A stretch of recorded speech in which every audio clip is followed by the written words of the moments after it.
মসুর ডালের অন্যান্য রেসিপির তুলনায় আজকের এই রেসিপির স্বাদ কিন্তু একেবারেই অন্যরকম। তার স্বাদে গন্ধে অসাধারণ আজকের রেসিপি। হাতে মেখে মসুর ডালের চচ্চড়ি গরম ভাতের সাথে যেমন ভালো লাগবে, রুটি দিয়েও তো দারুণ লাগবে। কিভাবে রেসিপিটা তৈরি করলাম সেটাই আপনাদের সাথে শেয়ার করে নেব। আশা করব আজকের তৈরি করা রেসিপি আপনাদের অনেক ভালো লাগবে। পরিমাণ মতন করে মসুর ডাল খুব ভালোভাবে ধুয়ে পরিষ্কার করে নিয়েছি, আর সাথে নিয়েছি স্বাদ অনুযায়ী কাঁচা লঙ্কা কুচো, নিয়েছি এখানে পেঁয়াজ কুচো, নিয়েছি আলু কুচো, আলু ভাজার মতন করে কুচিয়ে নিয়েছি, সাথে নিয়েছি আদা আর রসুন কুচো, একটা বড় দেখে টমেটো কুচিয়ে নিয়েছি, সাথে নিয়েছি ধনিয়া পাতা কুচি। মসুর ডালের সাথে যে উপকরণগুলো আমি এখানে নিয়েছি সব মসুর ডালের পরিমাণ মতন করে ব্যবহার করেছি।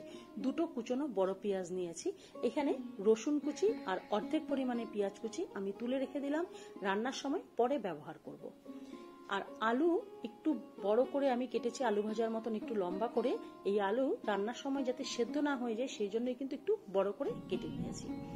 এবার মসুর ডালের মধ্যে দিয়ে দিলাম স্বাদ অনুযায়ী নুন, দিয়ে দিলাম হাফ চামচ মতন হলুদ, দিয়ে দিলাম কাশ্মীরি রেড চিলি পাউডার একটু কালার ভালো আসার জন্য, হাফ চামচ মতন জিরের গুঁড়ো, হাফ চামচ মতন ধনিয়ার গুঁড়ো, আর তার মধ্যে দেব কয়েক চিটা একটু চিনি।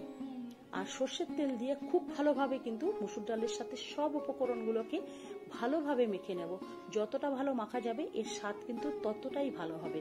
মেখে নিয়ে একটু সময় রেখে দেব। আর এই রান্নাতে আমি ব্যবহার করব দুটো ডিম। মসুর ডাল এই সব উপকরণ তার আন্দাজ মতন করে কিন্তু আমি এখানে দুটো ডিম নিয়েছি। আপনারা সব উপকরণগুলো আপনাদের নিজেদের প্রয়োজনে বাড়িয়ে অথবা কমিয়ে নেবেন। খুব ভালোভাবে সব উপকরণগুলো মসুর ডালের সাথে মেখে নিয়ে কিছুটা সময় রেখে দেব।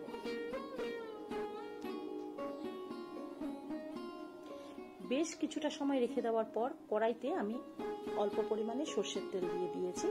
এবার মেখে নেওয়া মসুর ডাল তেলের মধ্যে দিয়ে দিলাম। মেখে নেওয়ার পরে আলু পেঁয়াজ এর মধ্যে থেকে কিন্তু একটু জল বেরিয়েছে। এবার এই কড়াইতে তেলের মধ্যে এই জল যতক্ষণ পর্যন্ত শুকিয়ে যাবে আমি সেই পর্যন্ত কিন্তু তেলের মধ্যে সবকিছু একসাথে রান্না করে নেব।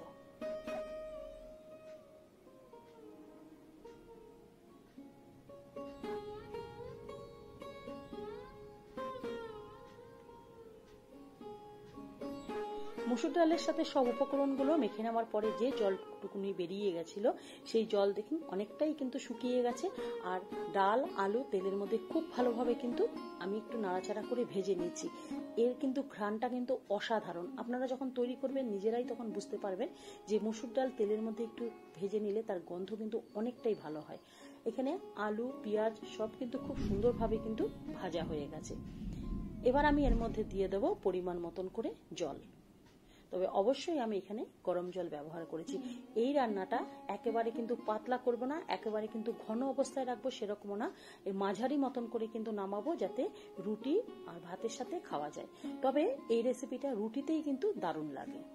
জল দিয়ে গ্যাস কমিয়ে আমি ঢাকা দিয়ে রেখেছিলাম কিছুটা সেদ্ধ হওয়ার জন্য। আর এই রান্নাতে মসুর ডাল কিন্তু একেবারে গালিয়ে ফেলবো না, একেবারে গালিয়ে ফেললে সেটা কিন্তু খেতে ভালো লাগবে না। সেদ্ধ হয়ে যাবে, বেশ মোলায়েম হয়ে যাবে, আর একটু গোটা গোটা থাকবে, সেই রকম করে কিন্তু মসুর ডালটাকে আমি নামাবো। কিছুটা সময় ঢাকা দিয়ে রাখার পরে দেখুন মসুর ডাল অর্ধেক মতন সেদ্ধ হয়েছে। আবারও কিন্তু একটু নেড়ে চেড়ে আমি ঢাকা দিয়ে রেখেছি আবারও রান্না হওয়ার জন্য। কিছুটা সময় আবারও ঢাকা দিয়ে রেখেছিলাম। এরকম করে বার দুয়েক আমি ঢাকা দিয়ে গ্যাস কমিয়ে আমি মসুর ডাল আর আলু সেদ্ধ হতে দিয়েছি। এবার এর মধ্যে আমি আরেকটু দিয়ে দিলাম জল। আবার খুব সুন্দর করে আবার নাড়াচাড়া করে নেব। আলু একটু বড় করে কাটাতে আলু কিন্তু একেবারেই কিন্তু সেদ্ধ হয়ে যাবে, একেবারেই কিন্তু গলে যাবে না। এখানে দেখুন মসুর ডাল গলে যায়নি, কিন্তু সেদ্ধ হয়েছে, আরেকটু পরিমাণে হবে, যার জন্য আমি আবারও খুব ভালোভাবে ফুটিয়ে নিচ্ছি। আবারও কিছুটা সময় মসুর ডাল আমি এখানে ভালোভাবে জল দিয়ে একটু ফুটিয়ে নিয়েছি। এবার আমি নামিয়ে নেব। এবার কড়াইতে আবারও অল্প পরিমাণে তেল দিয়ে তাতে দিয়ে দিলাম শুকনো লঙ্কা, দিয়ে দিলাম গোটা জিরে ফোড়ন হিসাবে, আর তুলে রেখেছিলাম অর্ধেক পেঁয়াজ আর রসুন এই তেলের মধ্যে দিয়ে দেব। রসুন আর পেঁয়াজ খুব ভালোভাবে তেলের মধ্যে একটু নাড়াচাড়া করে নেব। পেঁয়াজটা একটু ভাজা করে নেব। রসুন তেলের মধ্যে একটু নাড়াচাড়া করে নিলে তার ঘ্রাণটা কিন্তু ভালো আসে। পেঁয়াজ আর রসুন একটু সময় ভাজা করে নেব। আর এই তেলেই দিয়ে দেব আমি ডিম। দুটো ডিম ব্যবহার করেছি, নুন দিয়ে ডিম খুব ভালোভাবে একটু ভেজে নিয়েছি। পেঁয়াজের মধ্যে ডিম দিয়ে খুব সুন্দর একটা ঝুড়ি তৈরি করে নেব।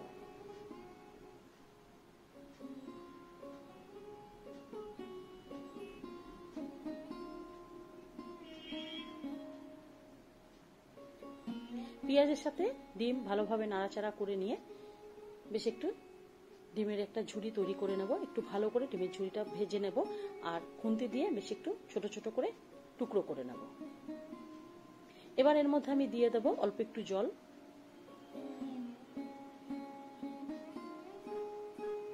জল দিয়ে একটু নাড়াচাড়া করে নিয়ে এবার সেদ্ধ করে নেওয়া সেই মুসুর ডাল আমি এবার এর মধ্যে দিয়ে দেব।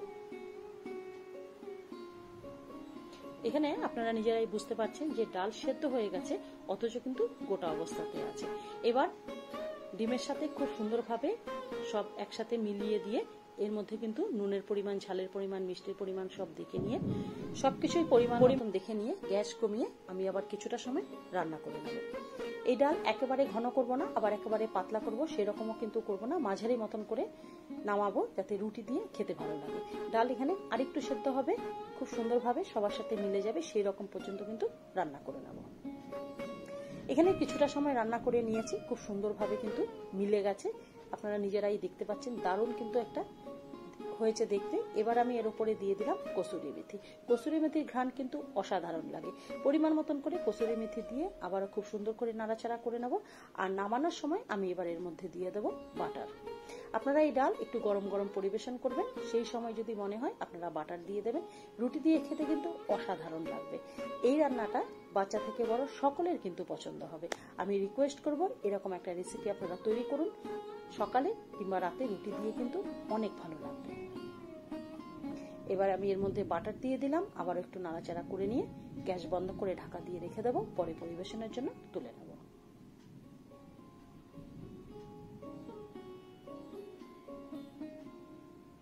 কিছুটা সময় বাদে আমি বাটিতে তুলে নিয়েছি। দেখুন দেখতে কিন্তু অসাধারণ হয়েছে, খেতে তো দারুণ হয়েছে। ওপরে আমি সিদ্ধ ডিম দিয়ে খুব সুন্দরভাবে সাজিয়ে নিয়েছি। যদি আজকে তৈরি করা এই মুসুর ডালের রেসিপিটা আপনাদের ভালো লেগে থাকে অবশ্যই তৈরি করবেন, ভালো লাগলে লাইক করবেন, শেয়ার করবেন, কমেন্ট করবেন আর আমার চ্যানেলটিকে সাবস্ক্রাইব করবেন। এতক্ষণ আমার সাথে থাকার জন্য অসংখ্য ধন্যবাদ। ভালো থাকবেন, সুস্থ থাকবেন। নমস্কার।